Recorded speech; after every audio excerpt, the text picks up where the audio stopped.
Business stories now. The Central Bank of Nigeria, under the leadership of Dr.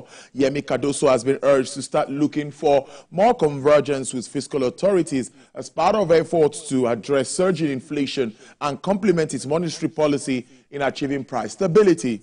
This charge is coming from a partner and senior economist at SPM Professionals, Mr. Paul Alaje, when he appeared earlier today on our flagship business program, Business Nigeria. On his part of productivity to boost the economy, he says the Apex Bank should continue its assistance to some sectors of the economy and, of course, monitor and evaluate these initiatives. What we should do is to measure productivity. So it may not be totally wrong for Central Bank to want to support some critical sector of the economy, but to throw money at them will be a total failure. So what should Mr. Cardoso do differently? If he more supports the critical sector, it will be to go beyond just or merely supporting by doling money at them, hoping that things will change. What many of them will do is start buying not houses but estates in Abuja, because they believe government money is free money. And they are not bothered the way you are bothered, the way I'm bothered, the way key government officials are bothered about what is happening to inflation, what is happening to poverty. They are not bothered. They believe it's their turn to take the money and disappear with it. But when we become serious with productivity, that is, for every 1 naira that leaves government covers, that goes in some of support, is it achieving the goal, the aim which we decide them to achieve? At that time, we'll start seeing difference. So look at this supply side on one hand, which seems to be hampered, which seems to be reducing. Two, non-convergence of policy between fiscal and trade. And I can also add even fiscal authority, trade, and monetary authority. No convergence. To my mind and what the numbers are saying, I'm not saying these people don't drink tea together. No. I'm not saying these people are not meeting. I'm not saying these people don't have single committee. No. But their policies are not converging. Number three is, if you must give to critical sector, you must follow the money. You must ensure productivity. There must be timelines. And it will not just be supporting, going through commercial bank alone. It must be an holistic measure. And we have to have a roadmap as to what we intend to achieve and measure those achievements. That way, you will start seeing the difference. This is what happened in Malaysia. A coalition of civil society organizations have sounded the alarm on an alleged plot to undermine the Central Bank of Nigeria's proposed banking sector reforms. The civil society organization comprising the Constitutional Right Advocate Initiative, Cadrel Advocacy Center, a Movement for Nigerian Restructuring Center for Social Economic Rights, Committee for Protection of People's Mandate, and Commonwealth Institute of Advanced and Professional Studies made this known at the media brief in Lagos to expose the purported scheme. According to the spokesperson of the coalition, Mr. Nelson Ekujimi, one of the critical pillars upon the economic reforms agenda of the federal government was anchored on the proposed banking sector reforms. Bank has been established to perform statutory functions, and there are clogs in the wheel of progress. Those clogs, for the bank to be able to do their job, have to be, removed. So it's not about losing jobs alone. When the banks are recapitalized, it means the banks will become bigger, stronger, and better, and they will even be able to create more jobs.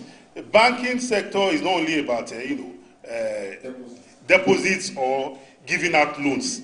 Banks should also be able to invest in critical sectors of the economy. And that is the whole essence of alerting Nigeria about this tendency of some people who are strong enough in the system to want to browbeat and frustrate the recapitalization project in the banking sector. There is an issue which needs to be addressed, and that is to make our bank stronger, so that the banks can do businesses that banks are supposed to do, not just buying and selling.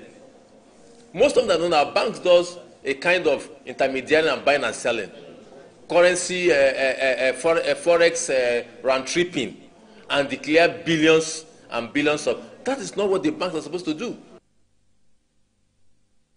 In a significant move to combat the influx of substandard goods into the country, the Standards Organization of Nigeria has introduced a new initiative called the Product Authentication Mark Scheme. The digital tool allows consumers to verify the authenticity of products before purchase, enhancing consumer protection and product quality in the Nigerian market. TVC News Business Senior Correspondent Ifunanya Eze reports. The initiative was discussed at a sensitization program where the Director General of Standards Organization of Nigeria, represented by the Director of Product Certification, Mr. Enebi Shaibu Onucheyo, underscored the scheme's critical importance. He noted that with most of the goods in Nigeria being imported, ensuring these products meet the agency's quality standards is crucial.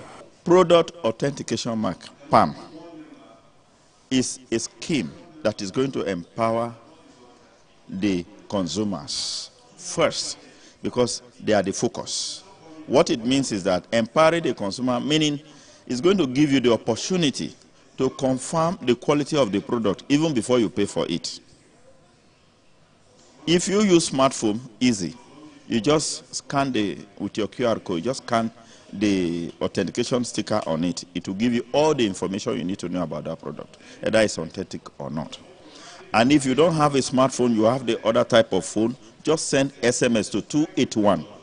You get every information into that will confirm the authenticity of that product to you before you even pay at all.